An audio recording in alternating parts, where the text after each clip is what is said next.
fresh session. And of course, this is Melanie's suggestion of the topic. May I have your attention, please? So we're taking that up. So thank you very much. I think I have to have this little video that I should just play. Thank you very much for being part of the conference. And it just sounds so scripted. So I won't do that. So Melanie, your topic, and of course, Ali, Mandie, Eunice, and Samantha somewhere there.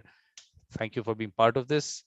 And of course, a little quick introduction. Every one of you can just put out there, and then we'll go straight to the topic. Yes, Melanie, please. Okay. Mandie, I apologize. This is a side note talking to Mandie. I wanted to share my notes with Mandie, but it looks like I'm having trouble getting that to her. So Mandie, if you have a question or you want to interject, I'm going to go with what we've talked prior and keep going, but please don't mind to jump in, okay? At any time. And that goes for you too, Vikram. Right, here we go.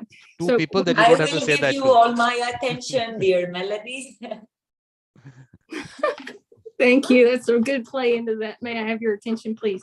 Now, just the idea of may I have your attention, please, is just the thought of just to kind of how do we start listening to each other?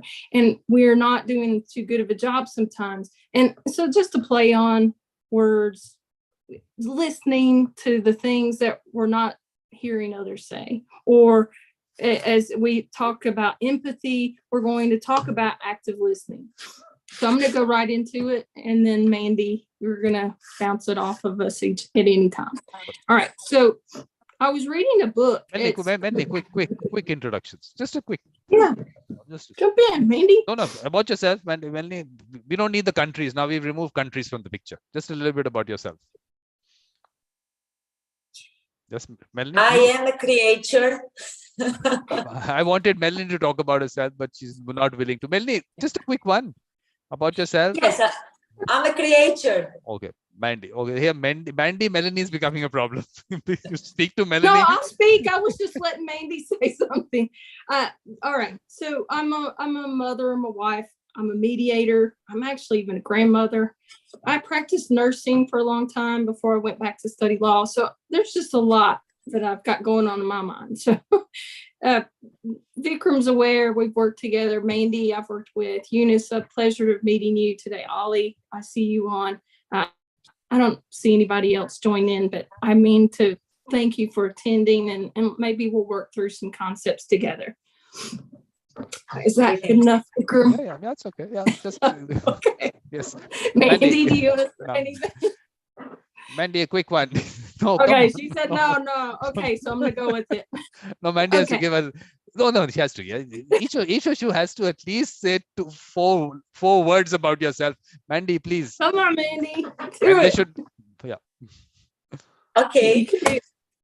I'm a creator of Earth. Can I say planet? Is it a problem to say the planet I come from? Go ahead. So I am a mediator, which is becoming not part of me. I'm becoming part of mediation. I'm becoming part of mediator. I find in this identity all the space to be everything, everybody, anything. It's this is my country, my identity, my gender, my everything.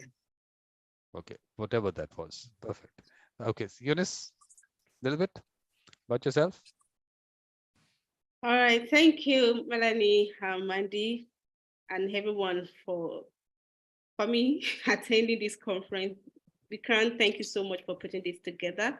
My name is Eunice Tolu Olatunji. I'm a Nigerian trained lawyer. I practice law in Nigeria, and then I'm a mediator as well. I practice mediation in Nigeria and here in Scotland. I'm a mother and a wife. And I'm glad to be here. I love mediation. In fact, mediation is my superpower. But you know, the newness now we've removed the country concept. Now we don't even introduce the country part. The country again. Oh, fantastic. Yeah. That's good because we are global mediators. Yes, That's nice. That's the whole idea now with the World Mediation Circle and all. Let's just get the country out of the picture. It's the individual. So yeah. That's good. Thank you Yeah. once again. A nice meeting, everyone. No, but you can tell us Samantha, about the nice country. meeting. Yeah, not a problem. Yes, He Ali. will ask us to forget our names also. Yeah, We will be Mediator 1, Mediator 2, Mediator 3, Mediator 4. That's funny, Mandy. I love that. We need to do that as another topic. The thing 1, thing 2, right? Yes, Ali, a little bit about yourself, please. Hi, my name is Ali Haider, and I'm a son, a brother, and soon to be a lawyer. So I am in my 3rd year of LLB degree, and I am very excited to learn more about mediation. I'm not a mediator yet, but I hope to be a mediator because I think it can do so much for the people in my country, and I think mediation can provide them with a better version of justice, which our justice system has failed to provide them till now. But Ali, out here, never say that I'm not yet a mediator. You here, the concept is that you were born one, you had the seed somewhere, you are evolving all the time. But it's not that if something is going to suddenly make you a mediator, it's not going to happen. But that's another discussion by itself. Yes, Samantha, how are you? Hello. I'm actually really happy to be connected with this group because I haven't practiced as a mediator for very long. I have been an attorney since 2009. I was a public defender, and then I did civil work representing insurance companies. And so I participated in a lot of mediations as an advocate, but I haven't had the opportunity to participate in them as the actual mediator. But I am doing my LLM in alternative dispute resolution at Pepperdine in California online, because unfortunately I don't live in California. But I'm really excited. I did get my mediator certification in 2021. So I'm excited to embark on this new part of my career because I think mediation is really important, and I'm looking forward to helping people resolve their conflicts instead of adding to it as an advocate. But Samantha, again, here you don't say that you haven't practiced as a mediator. If you have the mediator mindset, remember when you were in school and those 2 friends of yours had an issue and you resolved that? You remember that?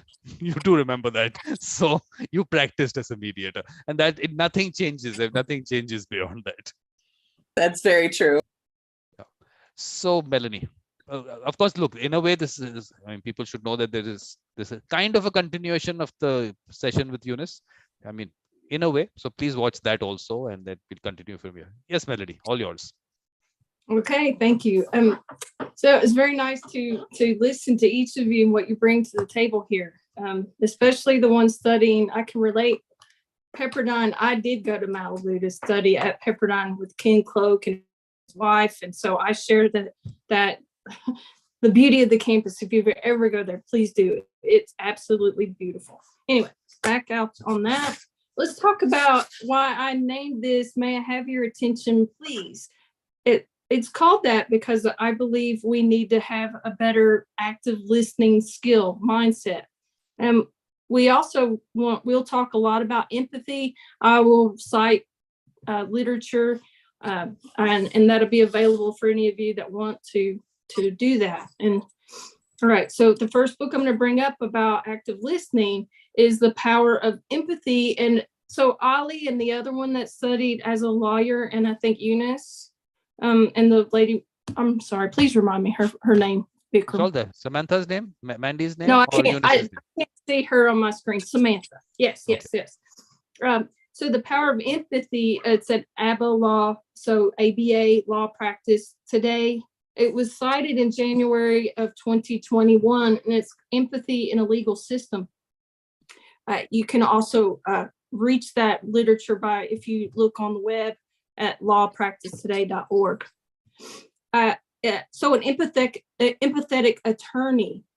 So we anticipate the needs and concerns, possibly frustrations, and is our goal to just only increase client loyalty? Maybe. But as a mediator, my goal is I want to serve our clients in a deeper level. So much as this work that I just cited shares about empathy as an attorney, those of you that are trying to move into the mediation role, this is probably something that might interest you. You might want to look into it. The necessity of being compassionate. In family law, I heard someone speak about that. I did family law. I even talked about it in our last session. Why is it important as a legal profession that we're aware? So you can go and look on this website, the millerfirma.com. So the THEMILLERFIRMA.com. The site there, they talk about a lack of compassion by a lawyer or paralegal can also predispose the giving of a proper quality of representation. So a lack of compassion, I'm tying this in, just as we miss an opportunity to not share empathy or be more compassionate, the writer of that document really is speaking to a lack of compassion just is a missed opportunity to improve a client's outcome. Mandie, jump in on that as a mediator. Where do you see how that might apply here for empathy as a mediator versus what I mentioned about as a litigator? Do you want to say anything? I was waiting for you to jump into the judicial system and the lawyers and empathy, and after maybe. Okay, I'll tie that in. I'll go with it. So another thing about the judicial system is Mandie and I were talking about empathy and what does this look like and what people might know as in litigator, attorney law. I think Eunice talked, she did family law. I've done it. And we talked about it in the last session. Eunice, I think would probably agree. It's messy. It's difficult. And you are working with people who probably got in this situation because they don't know how to communicate. And we hope to change that. As mediators, we facilitate conversations and we want to bring parties into a conversation and not just bring them into a judgment by judge based on just the demographics of financial status and separating assets, dividing debts, all the things that in court would happen, right? As a mediator, our privilege is just so much more than this. And we'll get into that in a little bit, as I told her. So if we talk about the judicial system just a little bit more, especially in family law, there's a book that, I'm always in a book. I don't always read all of the book, but I'm getting some key points out of the book. But the compassion that lawyers are trying to seek in family law, there's a site, it's called The Necessity of Being Compassionate in Family Law. And it's, the thought is putting yourself in someone else's shoes. Let me go back and give you that site. I think I might not have mentioned the book. Oh yeah. It was the website, the millerfirma.com. So go back and read all that. But my point is, if we miss compassion, then we're missing out a lot of stuff. And I believe empathy, as Mandie spoke earlier about what empathy means to you. What does it mean to Ali? What might it mean to Eunice? What might it mean to Vikram? And as we are in this world together, living life and learning, well, let's put our thoughts. What does it look like to be in someone else's shoes? So if we don't want to be in the litigating role, move to the mediator thought. So my thought is compassion is defined as an emotional response to like another's pain or suffering. And a lot of time a lawyer or a judge, when we're doing cases like that, it's just going on facts, whatever somebody says is a value, that's where it's going. But mediating, experiencing empathy, sharing a life experiential learning, this is where we change the trajectory of our peers, our world, these lawyers going to mediators. It's important. I think this is where we can stop with the litigation piece of it, Mandie, and just see where we as mediators bring how it's different than just words on a page or a litigator's role or judge's role. Oh, by the way, whoever was familiar is studying from Pepperdine Online. A fun fact, Ken Cloak was the first, if I remember the story right, he was the first judge on the People's Court show, and he was fired from it because he wanted to use mediation. So I think now it's like Judge Judy, it's that kind of similar concept. Did you say something, Vikram? The only thing, Melanie, is that you'll have to think from Samantha's perspective. You were just not acknowledging her name. Her name is Samantha. She's there. Samantha, I'm so sorry. It's not on my screen. Honest, it's not. Why? I can't see her name. Just see put the gallery view. You'll see everyone there.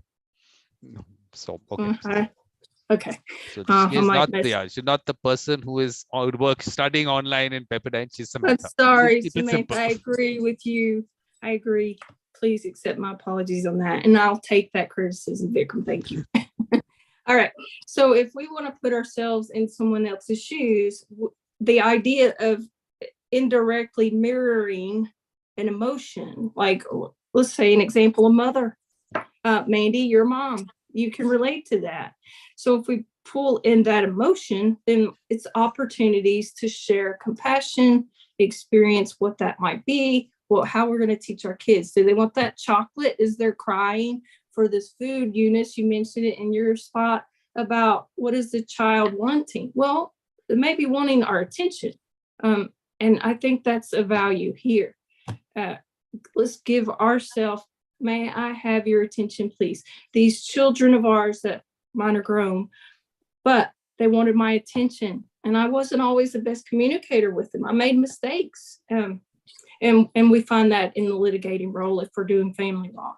But as I'm looking at a mediator, as a compassion and empathy, I want to change our dialogue to that. So how do we become more aware? I think it's by being showing concern for giving our children the time, our friends the time, our colleagues that we're just meeting. Samantha, I want to give you what's owe you, and that's call you by your name. Samantha, thank you. You are important. Eunice, you're important. Vikram, you're important. Mandie, Ali, all of us, we're important, but we have so many different cultural experiences we can share with one another, and that can bring a more life experiential learning experience if we listen to each other, right? So that's what I'm hoping. Mandie, do you want to say anything before I go on? Because I think this is a good one. Yeah, I've thoughts for so many things, beautiful things you said, and also Eunice before you, that we didn't have the chance to react to her beautiful session. But I believe it's very easy to connect it with yours. What I was wondering, and would be nice to think about and discuss, is empathy something we can learn, or something that a mindset, or something that comes from inside? Could we learn empathy, or practice? And I think the question, Mandie, the question might be that, can you learn to feel empathy, or can you learn to show empathy? So that is where the difference between that artificial intelligence and the human mediator comes in. So I think maybe I might need to, we'll need to discuss that a little bit. Yeah. That was a very interesting question, I felt, while you and Eunice was speaking, because we are talking about the necessity of compassion and of empathy. But if it is a matter of necessity, so it is something useful, it becomes a logical procedure. So can it be an authentic empathy if it comes from the mind? The other question I had was when Eunice was talking and saying about the child that cries, and we all wonder why, what does it want? But you said about food, about attention, but for sure it is pain. That's the reason we cry. And the other thing, because I was crying very much when I was a small child, and what I want to say is that it was very, very annoying everybody to ask me why I cry, what I want. I was so stressed, I started to go and cry in private because I just wanted to cry. I didn't want to talk about that. I just wanted to express something, a feeling, a sadness, anything, a sensitivity. It may have been because I saw a bird falling from the tree the previous week, and I just want to cry, and I don't want to talk about it because talking makes things like it is a problem to cry. So we have to solve it, to find why, to find the reason, and to solve this problem. This kid is crying. Why is he crying? Why is he crying all the time? I was crying all the time. And what happened after all these whats and whys is that I was taking my dogs for a walk and I was crying, and my dogs were the best empathy creatures of the nature. You can be, feel, say anything. That's what empathy is for me. A dog. I believe we have to feel like dogs, act like dogs, love like dogs. They just are there, and you can ask them whatever you want. The other thing I was thinking about is the choice. Is what we feel something that just happens, or is it a choice? How we feel about things. Because I believe that it comes from the feeling. We choose to feel. I mean, there is a child which is very messy. A parent is angry, another one is kind. This is a choice. Another one is hitting the child, and everybody will say, it was very noisy, that's why. No, it was your decision, your choice, you to hit the child. You choose how to feel, how to think, and then you act, because the mind gives the order to act. And I believe this is very useful in empathy things. And the last thing I wanted to say is about books, which Melanie loves so much. Me and Vikram, we love the friends who read books. And we both have friends who read books. We find friends who read books. Ken is always talking. Ken is also always talking about books. He's an open book himself. I started to write books because I can read. So I say, I will write. It is easier and to me. And I believe that books are like people. They are a story, they are a book or a series of books. So to understand is something foolish to believe that we can do when we have some information. It is just like me and Vikram take a book and do like that, or stand in a page and read the paragraph. It is huger and much more important, and humility is to realize that every person is a book or a library, not even a book. And but we also help them write a new story in their books. That's what I wanted to say about us as mediators. If we help them change the mindset and the way they come close to difficulties, maybe they will not only lose solve the dispute we are helping them to solve, but also to change their lives and write new books in their stories, in their libraries. Mm-hmm. We were talking about books, Mandie. I don't know if you guys can see this. Kind of. The strings of harmony, we Hang saw on. that come in and out. Can you see it? Not now. Anyway, Yeah. All right, I'll show it. Anyway, my son wrote that book. And he wrote it not because of any other reason. It's a religious spiritual fiction, but it was a story he was telling through the joy of the strings of harmony. And he is writing a story and opening his heart, his emotions to a story that might connect with someone that wants to read something like that, a spiritual fiction, fun book. The interesting part about this is he never did music. He never was a musician of any kind.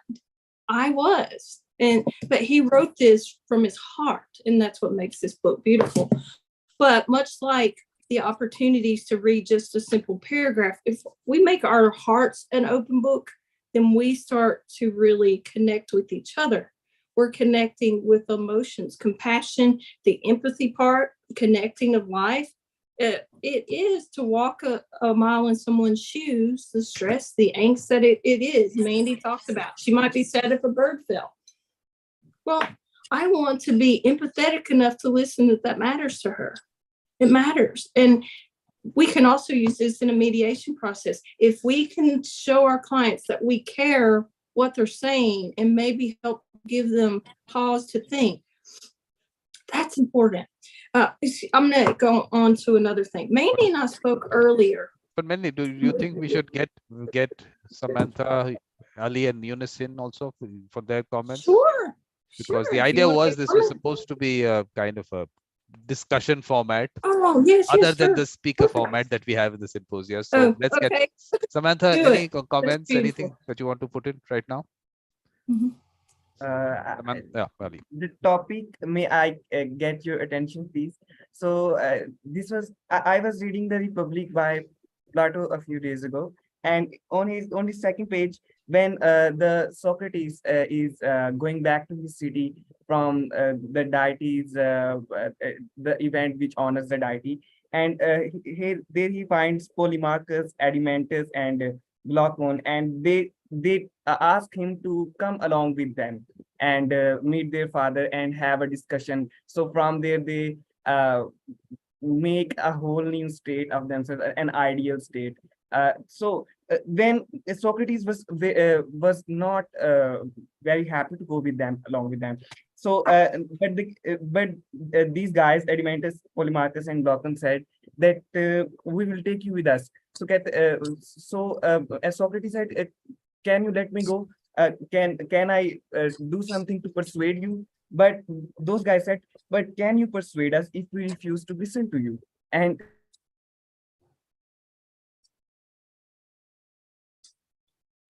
Oh, he's frozen. Got frozen at the very interesting point in what he was saying. Can you? I could bring up some philosophy until he comes back. No, I was thinking that they just get Samantha and Eunice also to make their little comment on whatever they've heard up till now. So Samantha, you'll have, yeah.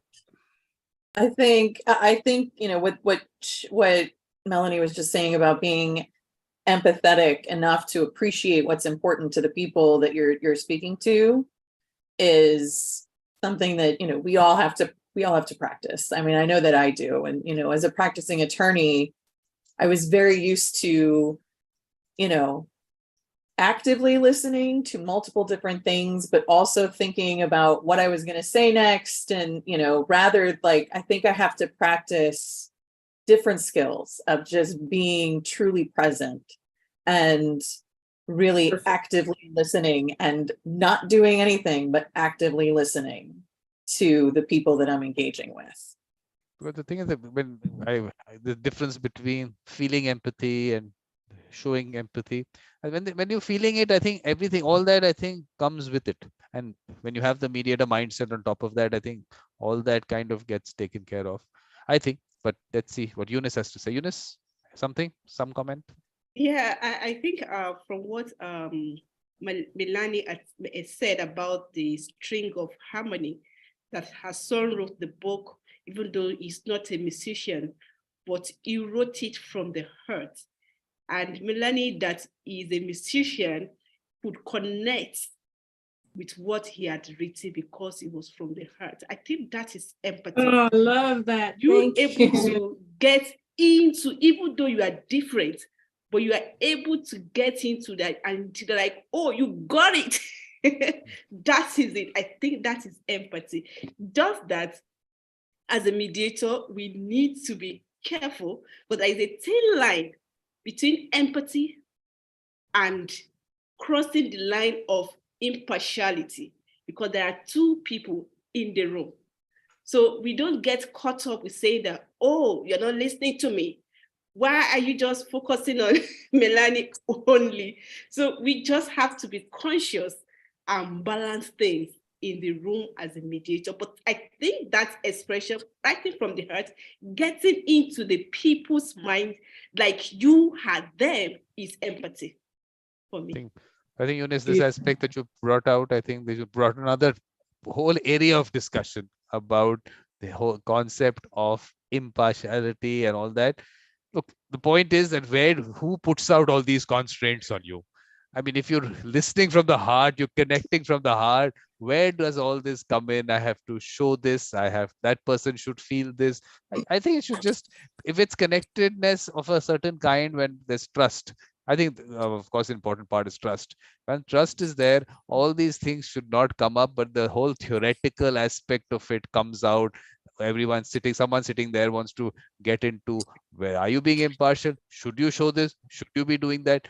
I mean, we're trying to, I think, maybe also discuss that part of this session or not. I don't know, but it would have been part of your session for sure. So, but Ali was saying something very important and he got cut off. Yes, Ali, you were saying something. I'm sorry, I lost my connection.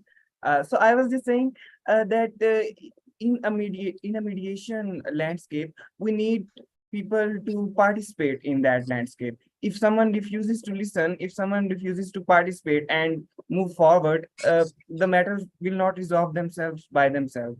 So it's important that everyone has a mindset, to a positive mindset to resolve issues. And I think it takes effort and it takes a goodwill to do this.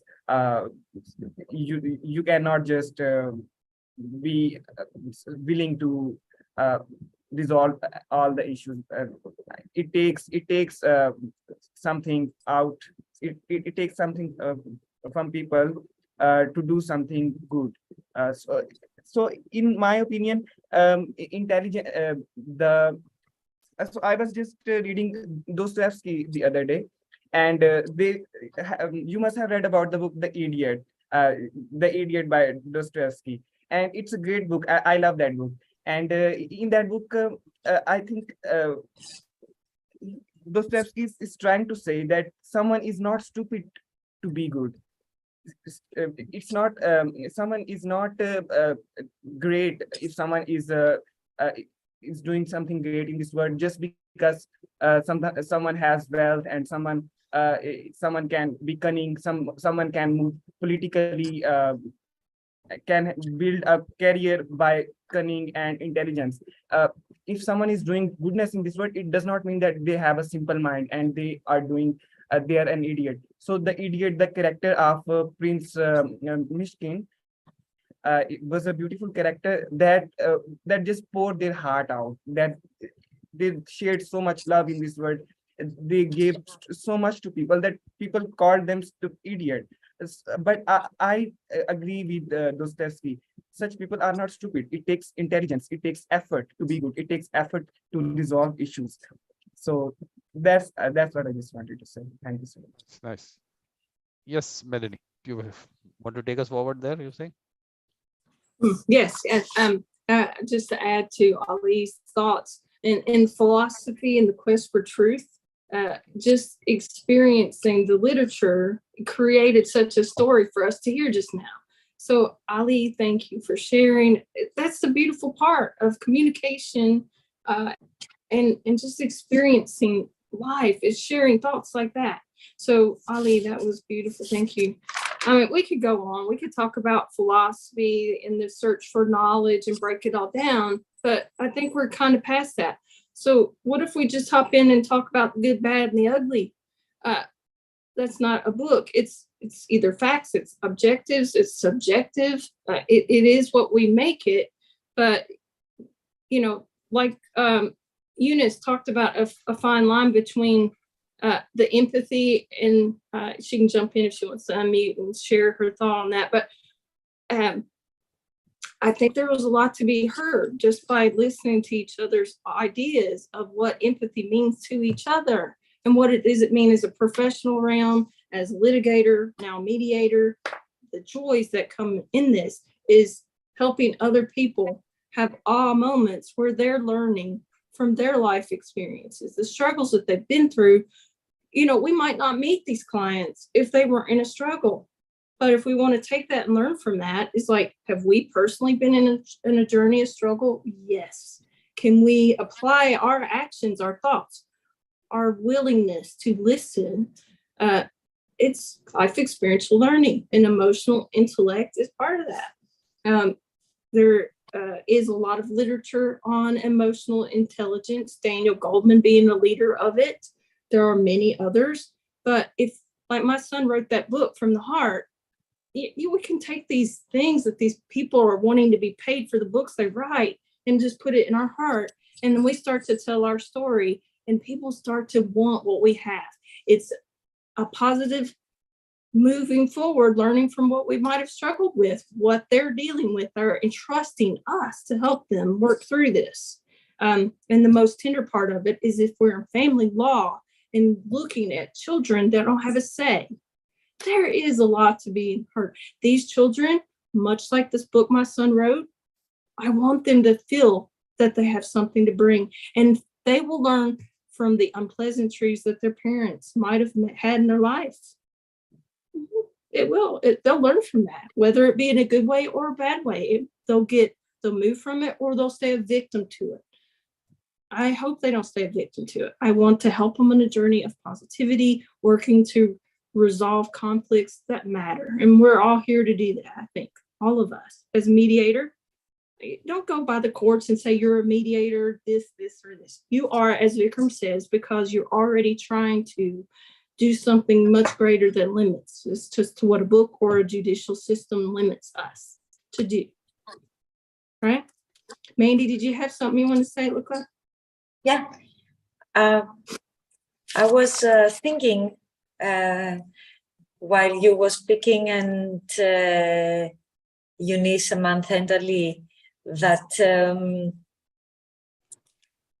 this presence, Samantha said, to be present is something very important, because it is the key not to think and make up your mind about the story and the issue of everybody. So to be just present at the moment is empathy without mind. It is a mindfulness situation, and that is very, very nice, Samantha, you told that. And this language thing we were talking about, Melanie, you remember, I asked you to speak slowly. I remember when I met Vikram, I asked my friend that she's been to India, and I say, how we understand these guys? And she says, you will find a way.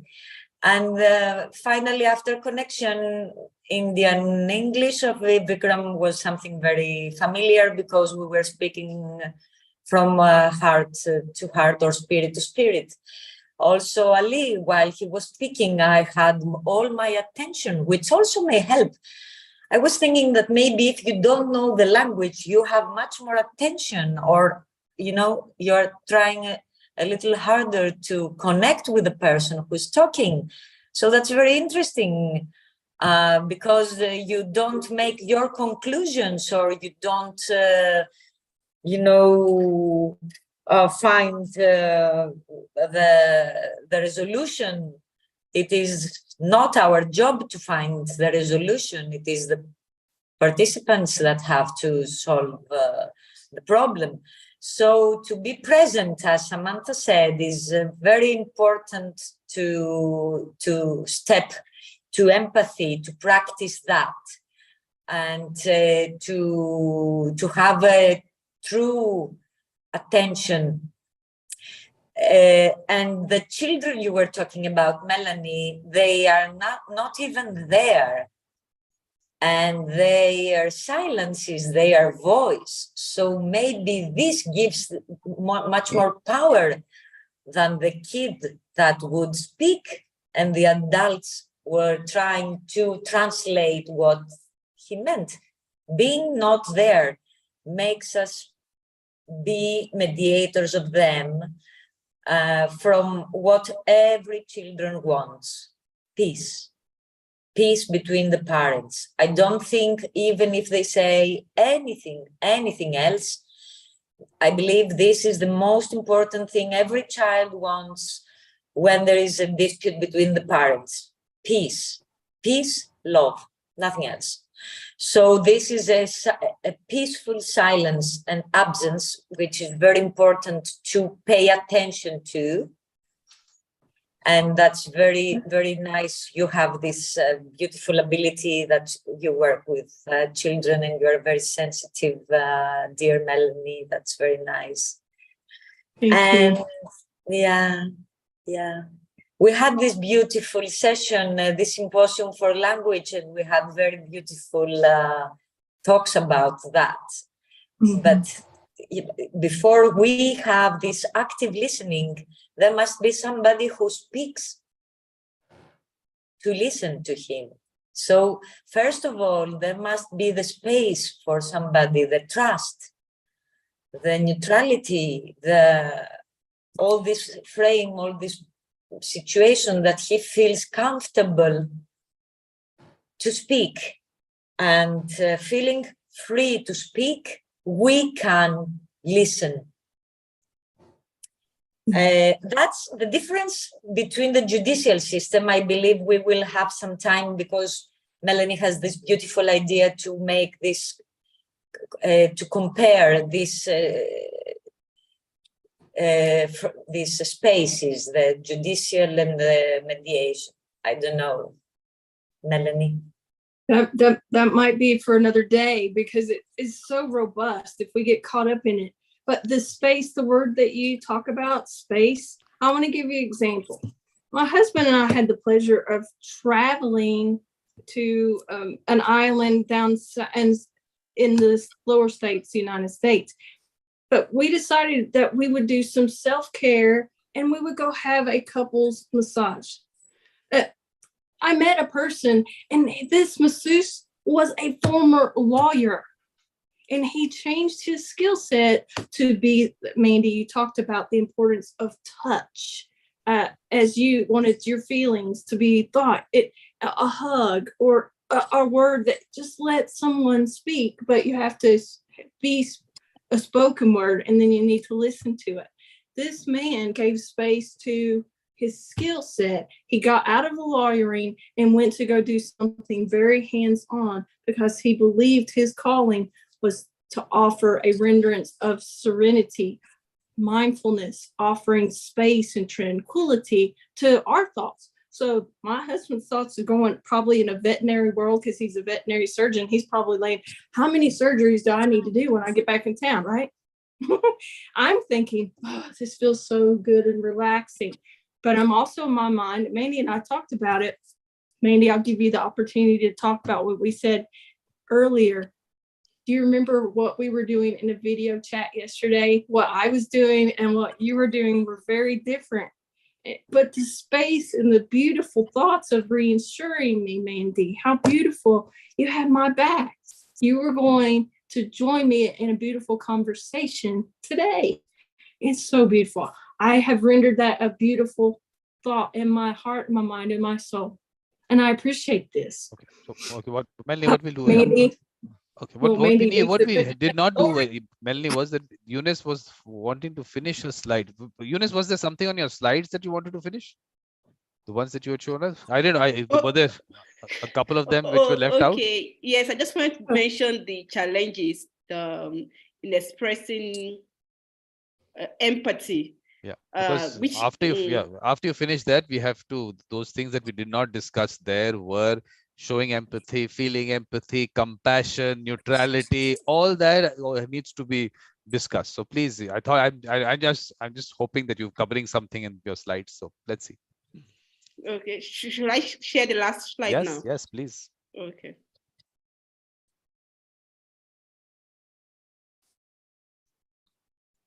So this is my last slide. Having talked about the benefit of empathy in the room, where you allow parties to express themselves so that can drive communication, empower them to be able to unbottle, and then you move forward. There are challenges and there are limitations. Well, one of it that I mentioned is emotional, it could be emotionally draining. Listening to persons saying one thing over and over, like Mandie said that when she was young, she just loved to cry. And then you're wondering, are you trying to diagnose why is Mandie crying? And there was no reason. Staying there to know that I would just watch the cue, maybe I will understand. It could actually be emotionally draining. And that's one of the limitations, that sometimes there is little that you can do, no matter how you try and you have actually empathize with the party, you may not be able to still break the ice. Then bias and then subjectivity. When you listen, especially when you express affective empathy, you listening to one party that, oh, so this was done to you. There is a tendency for you to form an opinion consciously or unconsciously, which is not really good for a mediator. So a mediator has to, like I mentioned earlier, self-aware of your emotions. What are you feeling? If you are not forming an opinion already about the other party before you even heard them. I remember there was a mediation because I acted as mediation advocate many times. And there was a tenancy matter that with the tenant was my client, who said there was a lease of 5 years, you pay biannually. And they said, oh, we can't continue with the rent because of economic situation. And they gave 6 months notice to the landlord that we're going to terminate. The landlord said, you cannot terminate. He said, I cannot continue paying. It's too expensive. I can afford it. And we offered to pay 6 months rent, even living. And the landlord still insisted that we have to pay the three remaining year rent. If I have the money for the 3 years, why would I vacate the property? And we went into mediation. And when the claimant started talking, the landlord said, you know, these people, it's a multinational parties, that these people, particularly from this party, that's how they behave. They don't use the house very well. They want to leave. And the mediator and the landlord started discussing while we're there, how these people, we are my clients, behave without even listening to us. And then I had a mediation training as well. I was like, I'm sorry, are you not supposed to listen to us? Have you even seen what we have found? Have you seen the effort we have made? What agreement? The agreement did not even say that we cannot terminate. So what are we talking here? And said, no. If you as a lawyer, if you talk, I will chase you out. I said, I will gladly leave.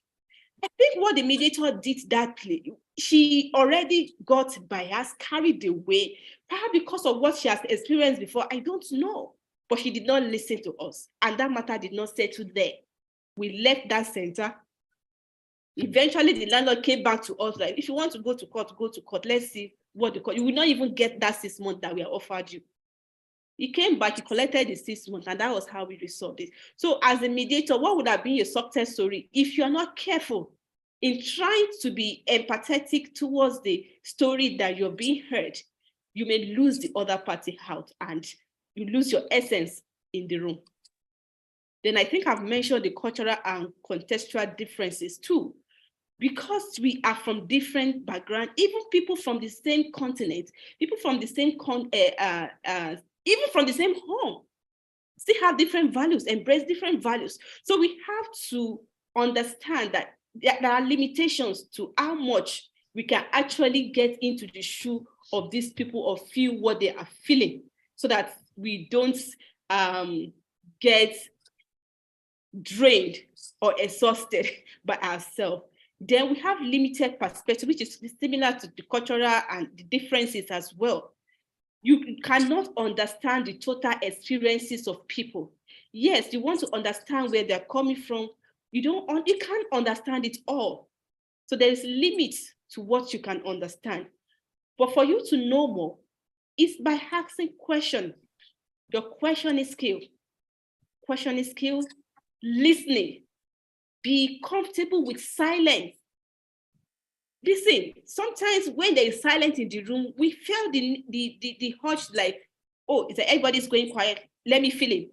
No. Reflect. Listen. They will continue. So that, because you cannot just fill in assumption, no, it won't work.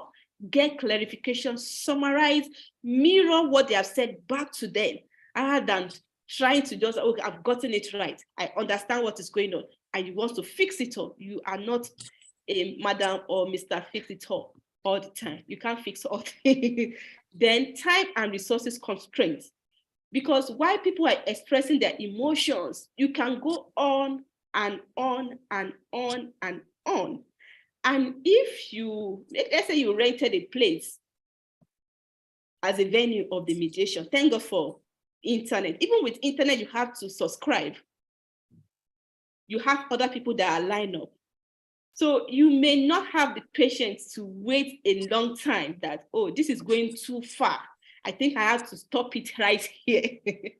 So that may actually be a challenge to you being able to express the empathy required in the room because of time constraints or resources constraints. Resistance and lack of engagement. I think Ali said something about that it's about individual. Some people are just nice on their own, while some people are resistant. No matter what you do, they have made up their mind. They are not going to listen. Even when their perspective is clearly to a rational being wrong, they want you to just come into accept their own perspective. Yes, I understand your perspective, but can we look at it this way? No, they don't want to see any other person's perspective. So what can you do in that instance? You cannot succumb because to say you are empathizing with the party. Then sometimes we tend to even disregard boundaries. There should be boundaries. I know I'm talking in this context, addressing mediators, not like a personal relationship or a business or as a solicitor. This context is about a mediator. So please, let's note it. A mediator is meant to be, yes, I know there's an argument about being neutral, that is not possible as human being, but you have to be fair. It has to be shown that you're fair. So if you are too close to a party, the other party may feel uncomfortable and may not be able to continue with the process with you. So set boundaries. Sometimes, especially in family matters, some people will call you like 10 p.m., 11 p.m. crying. There should be boundaries. You should set boundaries because you have your own life to face as well. And don't be carried away I have a situation. In fact, I was a lawyer to a husband. Then the woman, because I'm a woman, she was calling me that, oh, did you take, and she would call me and cry and cry and cry. Oh, so sorry about that. You mean your husband did this to you? Oh, I will talk to him. By the time I talked to the husband, what happened? Your wife called. What happened? And that is one thing that we should be conscious of, not to just believe everything. That is where the cognitive empathy comes in too. We are able to rationalize, to reflect what we are hearing, what you are seeing, because sometimes what you see, what you hear is not really the main thing.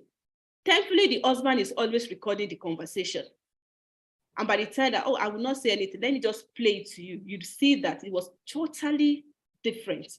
What the woman told me was totally, in fact, what he had said, he actually projecting it on the husband. She was the one that was actually guilty of those things. So we have to be able to deceive her, not to get carried away while we are saying we are empathizing with party. Then counter transference and emotional contagion. I know that I've explained it along the line too, because sometimes it's very easy to relate with people because we have passed through some things that we have not totally healed up or addressed, issues that we have not addressed personally. And you now see somebody coming in and expressing what they're going through because you have not healed up, because you have that experience too. There is tendency to just get in to the contact that emotion with the party, and that will not work well as a mediator. That is likely not to work well as a mediator. Another thing that I did not put in my slide is the fact that sometimes when we're saying we are empathizing, we may actually fuel the conflict, especially when the emotion is negative. We need to know when to come in, perhaps to separate the parties so that we will not cause more damage than we've already had. Like it's saying from things that are very negative, all in the name that a party is trying to express themselves, we want them to communicate. There is in workplace mediation, that there was a technique that I discovered talking about meeting party differently, asking them to write what had happened, how has it impacted you, what would you like to see going forward, what would you like to say to the other party, just you and the party alone, not together. So with that, they can reflect on what they're saying. So if you say this to your opponent, how do you imagine that he may react? Is that what you really want to say? So that may help us not to just get into the room where parties will just express themselves and just scatter everything with words, because words are powerful. There's some words that they will express in the heat of passion that they may not be able to withdraw. And you're like, oh, the mediator caused it because you did not stop the person when he was saying this. You did not stop it, and you lost control of the room. So those are some of the challenges and the limitations that we may face as we are saying that we are empathizing with the party. So we have to take conscious effort, because in fact, one of the key skills of a mediator is being curious and empathizing with the party. And if you use it very well, we'll see that we are likely to have much success in helping people resolving their matter. That does not mean that. But Eunice, when you're saying conscious effort, whenever you say conscious effort, I'm saying things are not natural.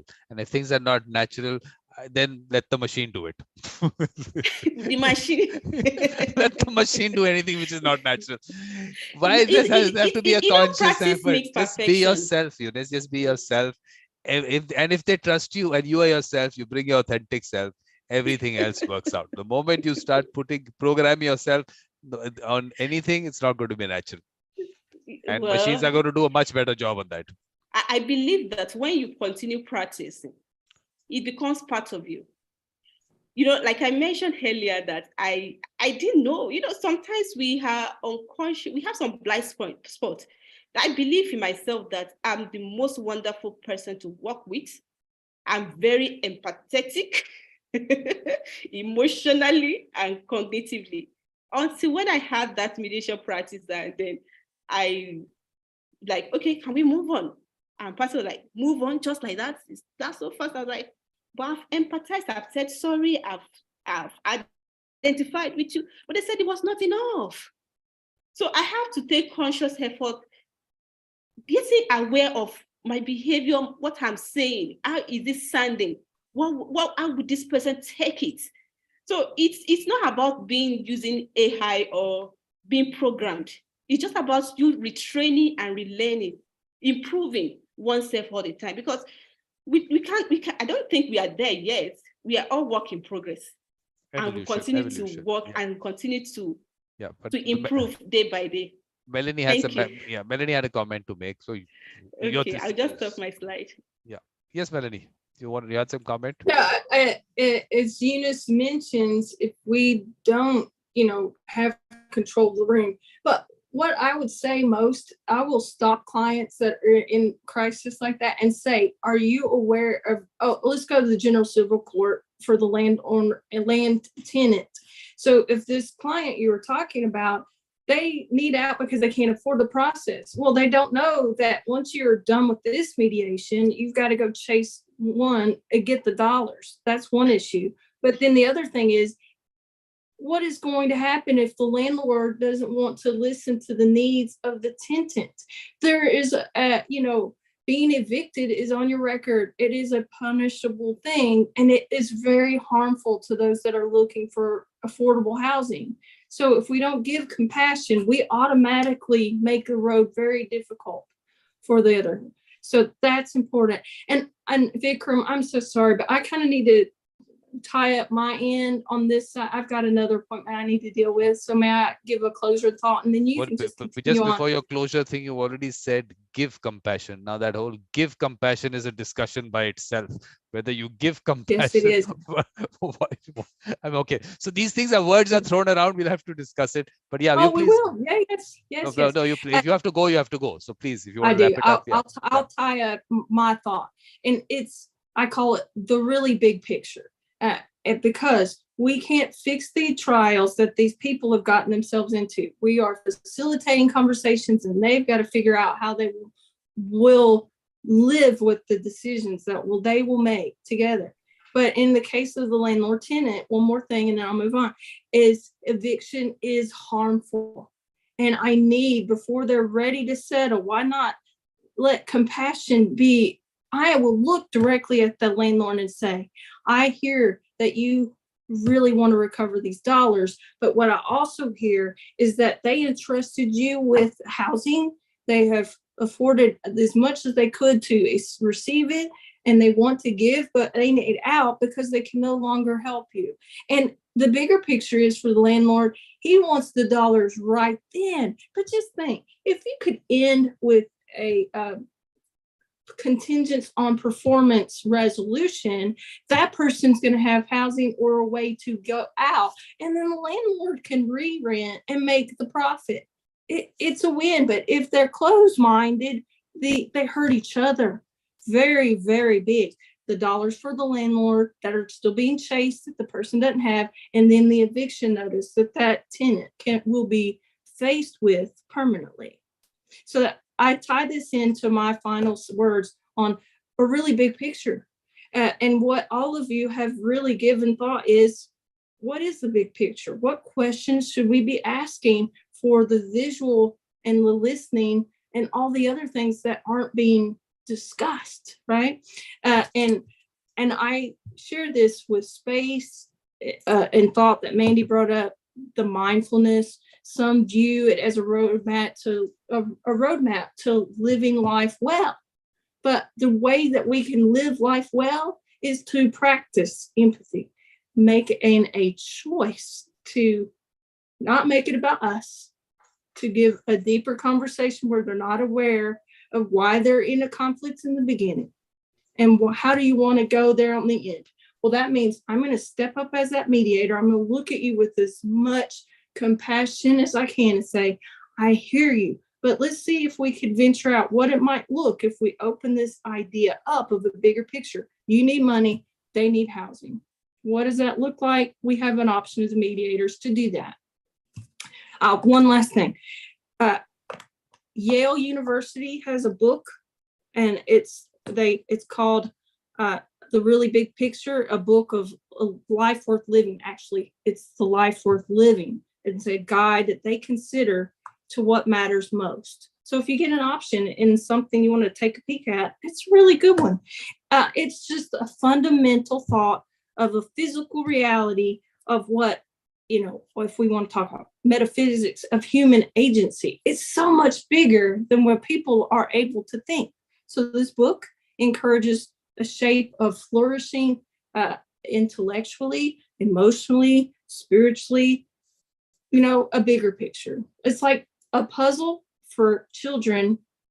They'll go and make a border for the puzzle, and then that like-mindedness, they'll go to match shape, color, and things. That's where their mind is. They're making a border and they're trying to make a puzzle piece come together. I really like to use this analogy because we've all made a puzzle in some way, and we map our troubles. A puzzle, it can be pulling together a concept of a border, of reconciliation, an idea, a beautiful picture. So I'm going to end my thoughts here. Just a beautiful time to meet Eunice and Ali and Samantha. Thank you for all that you're doing and what you will do. And I hope this won't be the last time we'll talk. Mandie, thank you for being a part. And Vikram, thank you. And I'm sorry I have to leave. I'll catch your thoughts. I'll watch the video later. So if you want any feedback, I'll be happy to make comments to that later on. All right. Thank you very much, Melanie. Blessings to you. Take care. Bye. Bye. Bye. Bye. So what has really been left out is, I think everything's coming down to the aspect of showing and feeling. I think that aspect, hasn't really come out. Some people have, like Eunice comes from a very training background that everything has to be trained in a certain manner. You should do this, you should do that, you should show it like that. That's one way of going about it, which is where the programming thing comes in, and making mediators in 40-hour factories comes in, that you have to do these steps. For that reason, I feel let artificial intelligence do it. They'll do a much better job because it's going to have lots of more inputs available to it. So let's leave it to that. Let's not and let's not say this is what mediation is in relation to how I look at mediation. Again, it's me. I'm not saying that that's not the way mediation should not happen. Maybe it is all about showing and not feeling. I don't know. Those comments will come up. I don't know what Samantha feels about it. Samantha, showing, feeling. How's it going to be? I think they're both important, because if you're not showing what you're feeling, then people might not know. I think that they're both important, but for me, in a way that I've been trained to be a lawyer, and now I'm trying to sort of change some habits that I have developed. I appreciate this whole making a conscious effort to be more empathetic and to listen without judgment and to be more curious. And those are things that, I have to practice so that they sort of overtake the habits that I've developed in, by having another career and now trying to switch into this one. So, what we need to show, I think, resonates for me because it'll help me get to the part where I feel more natural doing it. Isn't it the other way around? If it's coming naturally to you, then the next step of showing it would definitely happen on its own. But are we working on reverse? Are we saying we have to show this, so we have to feel this? How is it happening? Please tell me. I mean, they say, right? They say that if you're in a bad mood, you can put a smile on it. Will actually help improve your mood. So sometimes the reverse of what you might normally think can actually be really helpful to get where you're going. Because at the other end, it's all about bringing your authentic self. And to bring your authentic self, the feeling has to be there, because that's what's going to connect. And that's where the aspect of trust comes in, that I don't have to show this person this much because I'm showing that person that much. That's like, I'm telling you, that's a very trained concept. That's, again, it's going to go into the machine format. Here, there's two people trust me. and they trust me to the extent that whatever I am doing, however I'm doing it, is something which is good for the end result that they are looking at. And if they have that feeling, I don't even know why this discussion on showing comes up. I don't know. This is where I'm saying Eunice and the training background, this is where I have my issue with. How do you even say that? How can you even tell someone to be this because you've been that much with that person? Let be you, Eunice. If you're you, everything is all right. If they don't trust you after that, say thank you very much. It was nice knowing you. You don't have trust in me. Bye-bye. Well, I think that we still need to balance it, because if you're saying that we're neutral, where are we saying if you look at the third party, so hold on, sir. The definition of mediation of a mediator, you are a third party. Are you supposed to have interest in the outcome of a matter, or of how people resolve their matter? What is our aim of intervening in their conflicts? So if I'm ready, like believing what one party is saying, without even having not heard the second party, have I not taken side? Am I not biased already? Being empathetic to me does not mean that I have to believe you in all force.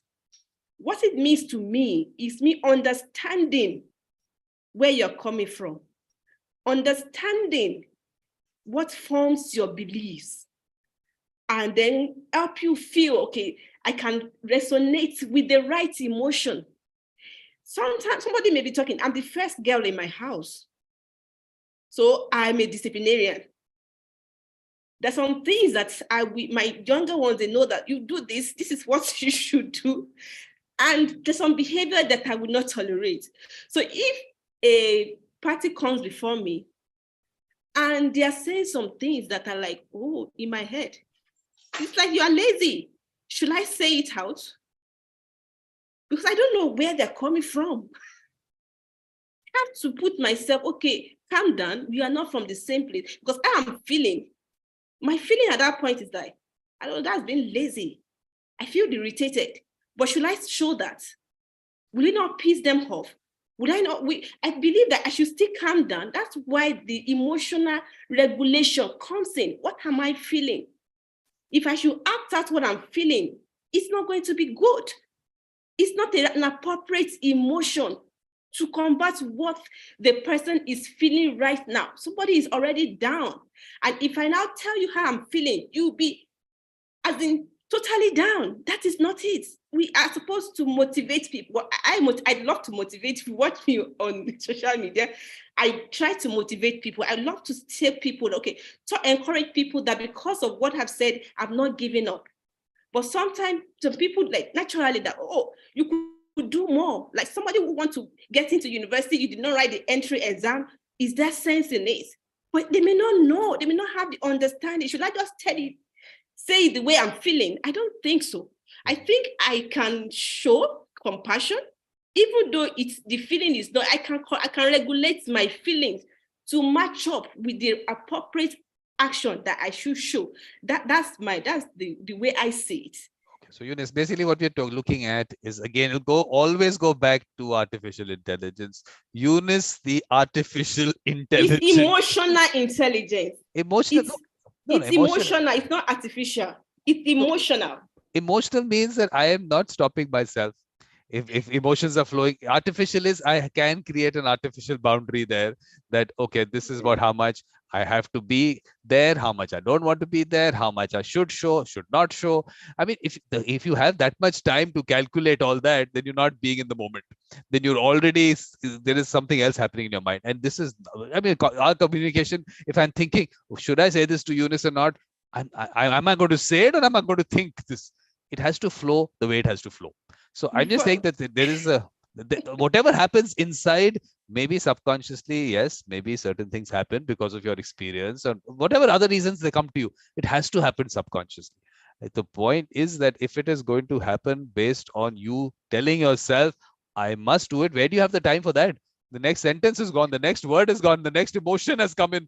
Where is the time to think about it? I'm trying to That is figure why that out. practice, continuous That's it. practice. When Let you the continue subconscious do it. practicing it, then you master it. You become you the have a- master. Yeah. Eunice, let me tell you, you have an interest in every matter that you do. Everything that you have an interest in. You say, look, I should not have an interest in it. The fact that there should be peace in the world is something that you have an interest in. And every little dispute everywhere is somewhere adding up to it. So please, you have an interest. Look at community matters.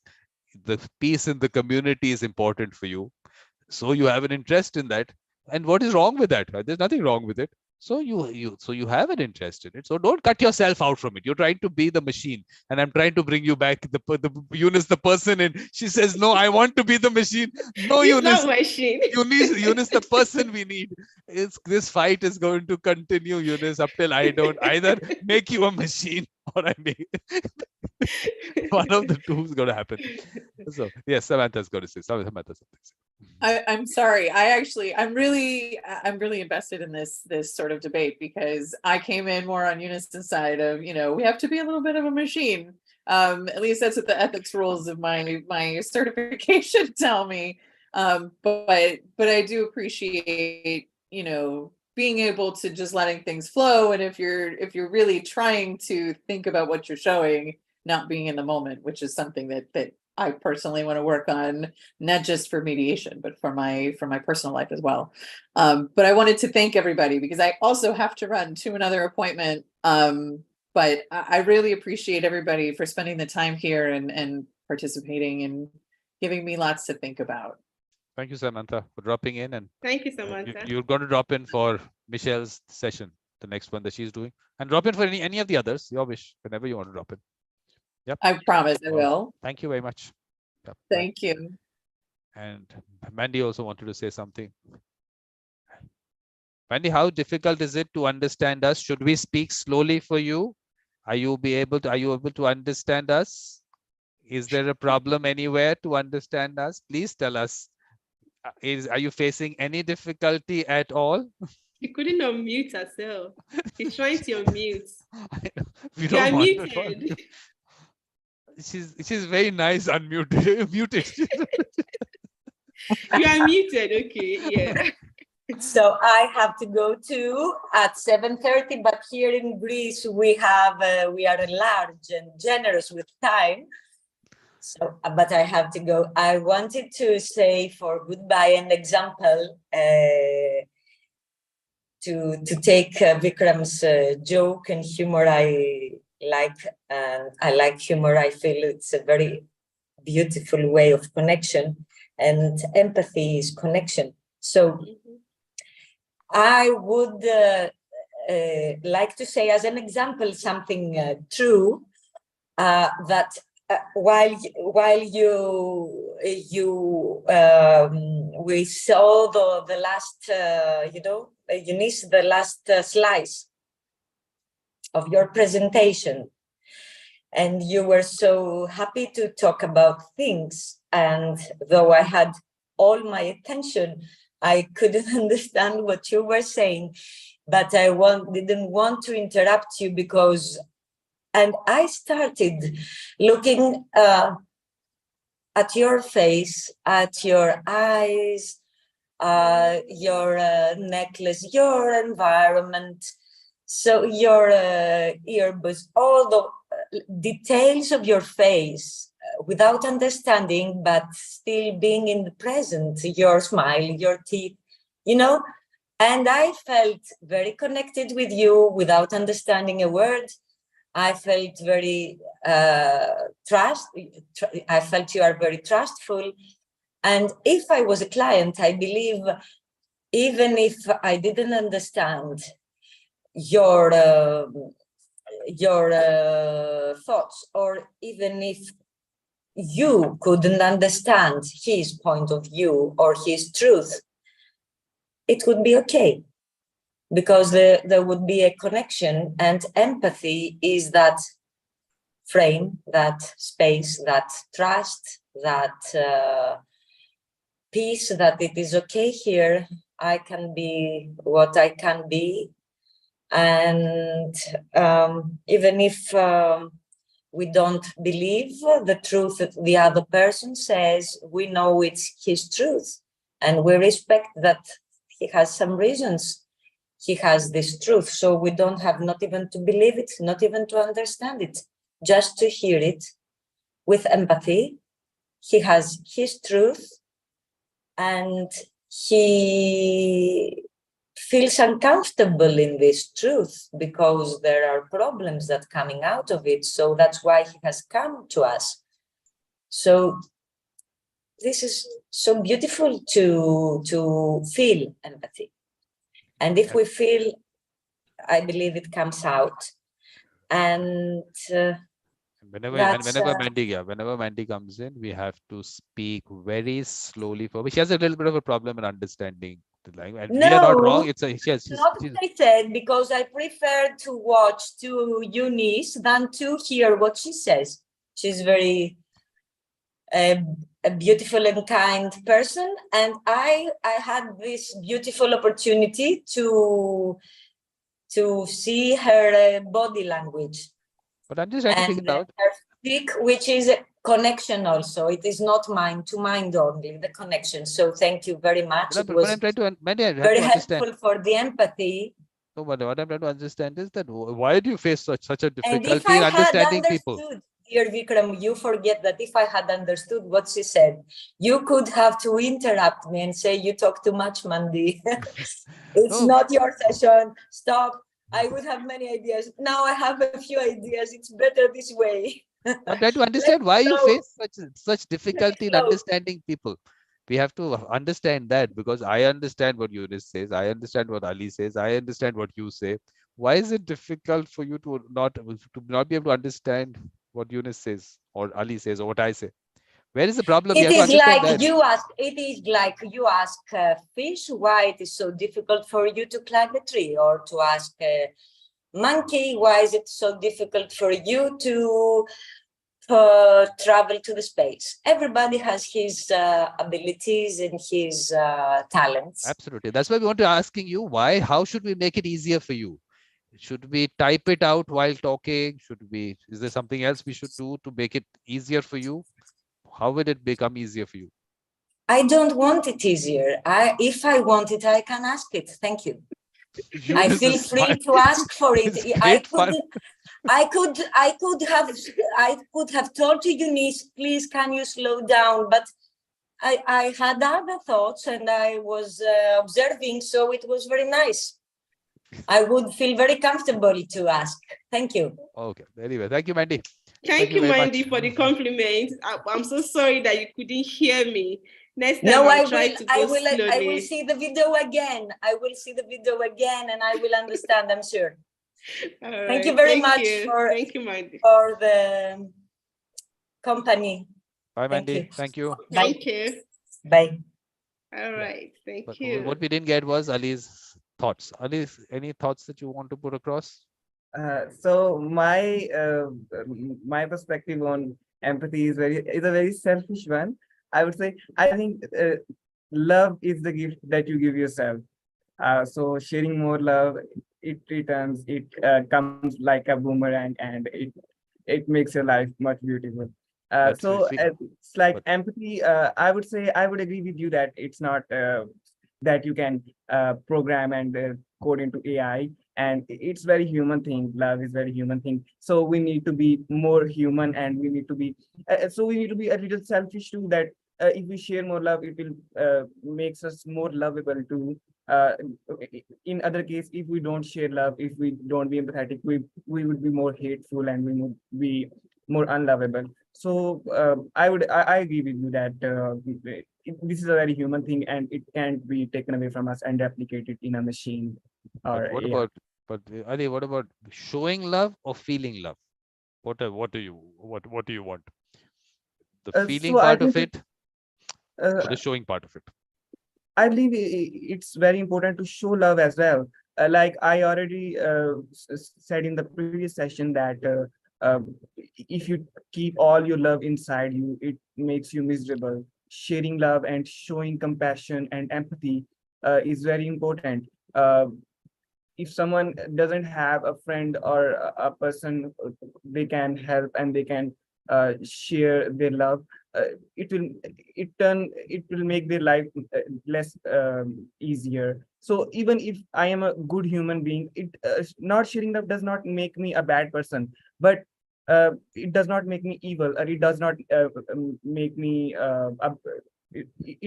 but sharing love will eventually make me a happier person. No, no, it's the So reverse. No, what I'm saying, Ali, is on the other side.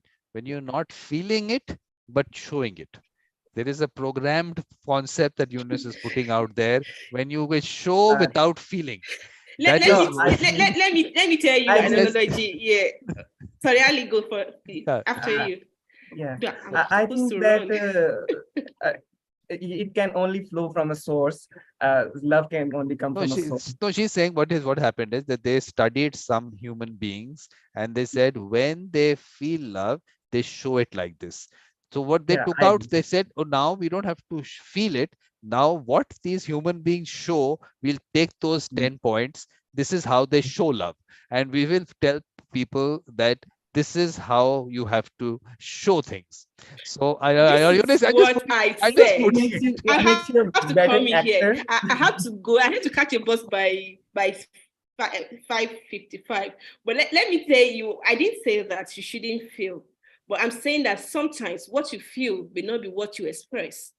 Hmm. And I will tell you, okay, like from the point of view where you're coming from, that feeling love and showing love.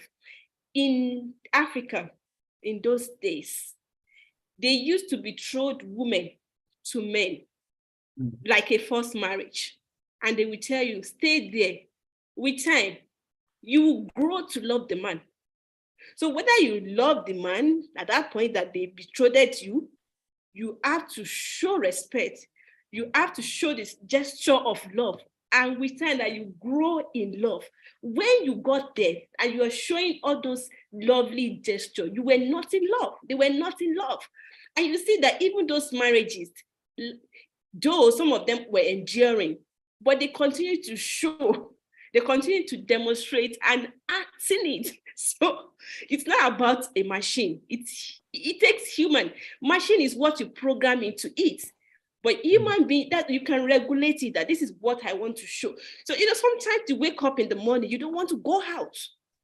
But would you go out and be naughty, just be moody? No, you just have to put on the face that I'm okay and smile like everything is all right. Everything is going to be all right. So sometimes what you feel is not what you actually show. With these 3 points of mine, Vikram, I hope you are No, convinced. Eunice, you can't leave. You can't leave. What I'm trying to say is that why I'm putting all this across is because this is something that I really feel we should discuss.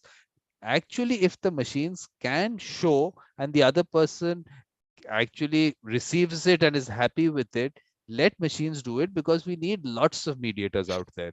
And definitely those 40-hour factories, what they are doing, we don't really know what content is available, what's being put out to them. But the artificial intelligence has access to so much more content. So let it do that job. What is the problem? I'm saying it's not, let's not look at it as a threat, because today factories are making these mediators. Let machines do a better job with it. I'm telling you, I don't have anything against that concept if it works for people. If by like you said, by you showing it, if it's the other person is happy, although within you don't feel it, but if the other person is happy, perfect, and that marriage continues. Even if it's just showing something, not feeling it, let it, perfect. And if everyone's happy at the end of it, it doesn't matter. But this part of it really needs that discussion. Don't take it as I'm trying to criticize you in No, I that know. concept. That is why we're different. It's your opinion. It's my belief. And that is okay. Can I see from your point of view? I understand you that it should flow naturally. That is what you're saying, that you should, when we say that appearance is different from reality, it shouldn't be. Appearance should be the reality. What we see should be what we get.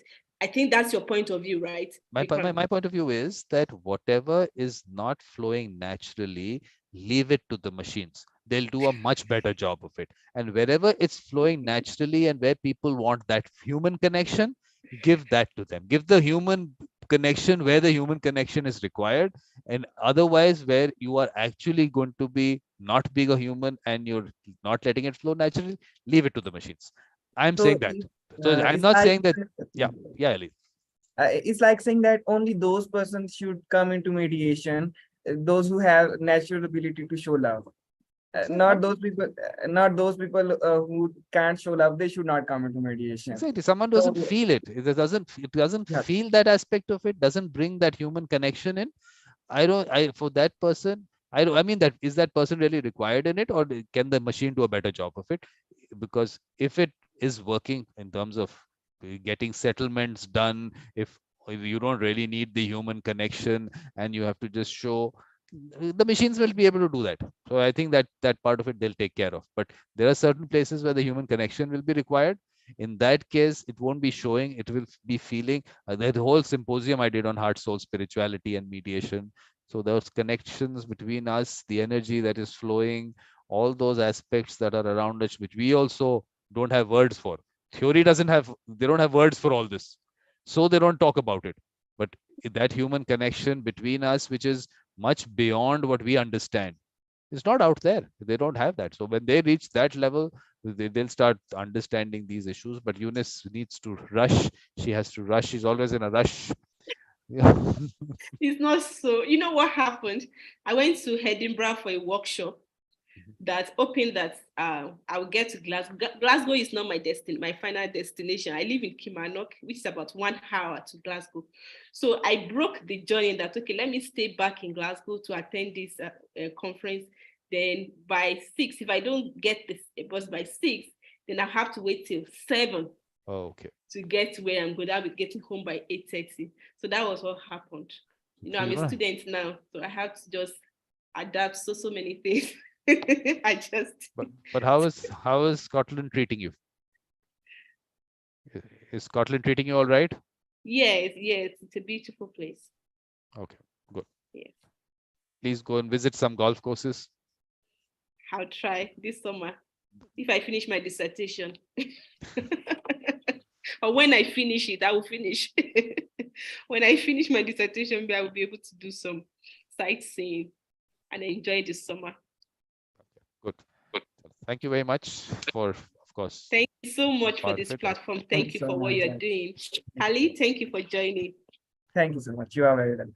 And please drop in for other sessions, both of you. All Be right. part of the conversation. It's always Yeah, nice to sure. get Yeah, sure. different perspectives, and hopefully the human will come in, not the machine. Hopefully. Okay. See you. Let All me